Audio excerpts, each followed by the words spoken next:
Côte d'Ivoire, Laurent Gbagbo charge le RHDP, ils font ce que Oufouette n'a pas fait. Plus de détails après le générique. Avant de commencer, abonnez-vous à la chaîne et activez la cloche de notification car cela va vous permettre de ne plus manquer les prochaines vidéos. Let's go!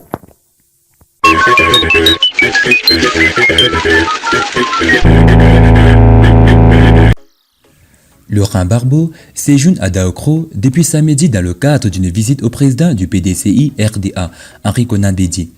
À son arrivée dans la capitale de la région d'Elifou, le fondateur du FPI, rentré le 17 juin 2021 à Côte d'Ivoire, après 10 années passées en détention à La Haye, s'est prononcé sur plusieurs sujets dont le troisième mandat jugé anticonstitutionnel du président Alassane Ouattara.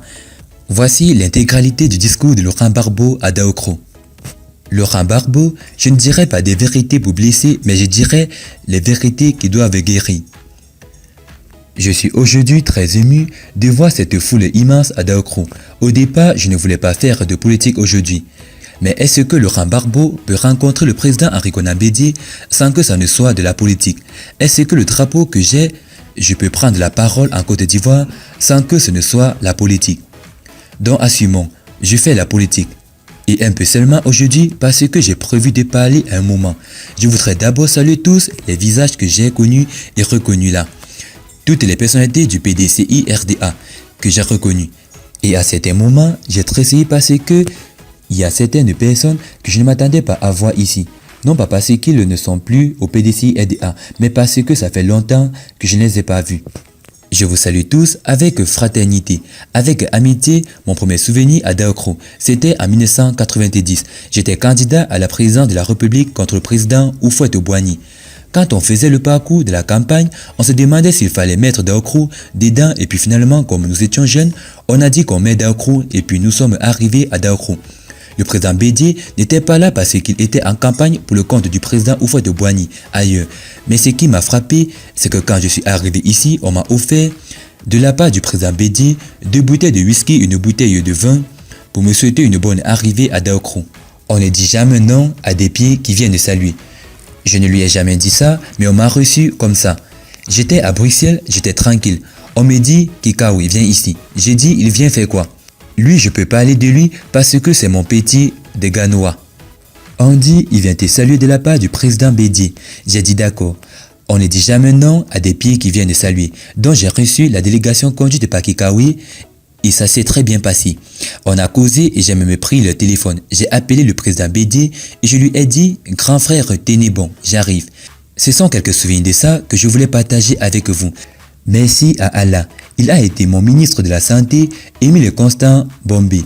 Au Sénat, merci à vous d'être venu m'accueillir. Il ne faut pas beaucoup pour faire le bonheur de quelqu'un qui est dans la détresse. Il ne faut pas beaucoup pour faire la réconciliation dans un pays. Il faut se dire les vérités. Il faut se dire les vérités au moment où il faut les dire. Il faut se dire les vérités pour que les vérités guérissent et pour que les vérités soignent. Et il ne faut pas les dire pour blesser. Je ne dirais pas des vérités pour blesser, mais je dirais des vérités qui doivent guérir. C'est pour ça que je suis à Daokro. J'ai suivi l'actualité politique ivoirienne comme le troisième mandat. J'étais à Bruxelles quand j'ai suivi le braquage. Moi-même, j'ai appelé TV5. Venez, je vais vous parler. Parce que si je m'étais, pendant que ça boue en Côte d'Ivoire, et que je ne dis rien, ce serait une complicité de ma part. Et il faut que je dise que je suis d'accord avec ceux qui luttent contre le troisième mandat. C'est pour ça que j'avais appelé les journalistes et la télévision, parce que si je ne parle pas à un moment donné, tu es complice de ce qui se fait. Il faut se battre pour être du côté de la Constitution et que la Constitution soit de votre côté. Or, je ne peux pas être complice de ça contre la Côte d'Ivoire. J'ai dit qu'il ne fallait pas un troisième mandat, parce qu'en Afrique, on a un problème, et un seul problème. Nous écrivons les textes, et puis on les froisse et on les jette. Un texte écrit est fait pour être respecté. Nous avons connu cette bataille en décembre 1993, au moment du décès du président Houphouët-Boigny. Ceux qui sont ici, et pour la mémoire, se souviennent que j'étais en tournée dans le Zanzan. Moi, je faisais toujours campagne. J'étais dans l'opposition, mon rôle était de faire toujours campagne, donc je faisais campagne, et j'arrive sur appel instant de Boga Doudou. Il me dit, ça ne va pas, et je lui ai dit, on cesse la tournée, et puis on va voir. Et donc, sur ce problème de la cession du président Houphouët-Boigny, la conscience n'était pas seulement claire, elle était limpide. Tous les journalistes qui m'ont posé cette question, je leur ai dit, je ne suis pas d'accord avec ce qui est écrit, mais nous devons respecter ce qui est écrit. Et si nous ne voulons pas que le pays brûle, on doit respecter ce qui est écrit. Mais quand on écrit quelque chose, respectons ça pour nous-mêmes. On a dû mener une bataille inutile. Je me souviens, le président Bédié à la télévision pour proclamer ce qui ne devait pas être proclamé parce que c'était déjà vrai. Et quand il y a eu le problème du troisième mandat, j'ai repensé au problème de 1993. J'ai dit voilà le même problème du non-respect des textes. Nous ne sommes pas obligés d'avoir des textes. Si on veut, on peut décider de n'avoir aucune conscience et que nous vivons comme ça. Oui, on peut vivre comme ça.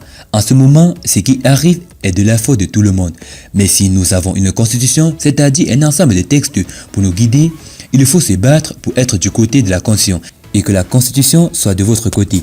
Mais si vous vous battez pour être contre la Constitution, vraiment, nous autres, on ne peut pas vous aider. Respectez les êtres humains parce que dans cette bataille contre le troisième mandat, dans cette région, il y a eu des morts. On ne peut pas dire qu'on n'est pas d'accord. Quand on parle de faire la réconciliation, c'est de tout ça la réconciliation. C'est tout ça. Respectez les textes. Respectez les êtres humains parce que dans cette bataille contre le troisième mandat, dans cette région, il y a eu des morts. Un petit a été décapité et j'ai regardé ça depuis Bruxelles. Mais quel spectacle nous donnons au monde pour un pouvoir. Mais le pouvoir appartient au peuple. Jusqu'à aujourd'hui, je suis le seul à ne pas revendiquer être le fils d'Houphouët. Mais monsieur qui revendique le fils d'Houphouët, ils font ce que Houphouët-Boigny n'a pas fait. Entre vous et moi, qui est donc le fils du père. Vous autres, chers amis, on se reverra et je parlerai. Parce que pour le moment, même si mon messie ressemble à la politique, bon, pour le moment, je ne peux pas encore reparler. Je remercie tous les chefs traditionnels, ils sont venus me saluer, je les remercie énormément. Je remercie les religieux. Je remercie tous les artistes, la fameuse fanfare de Daokrou, je remercie Bombette, je remercie Oussanan, je vous remercie tous. Et puis, je remercie Kikawi, il était à Mama quand je suis parti là-bas. Il était au titre du PDCI RDA. Même quand tu l'invites à manger, c'est PDCI RDA. Bilan, tu es là. Bilan, c'est mon petit. Yassé, c'est le même maire. Quand il marche, on dirait son nom. Je vous remercie tous. Je vous salue. Dites avec moi et en cœur au président Bédié, merci.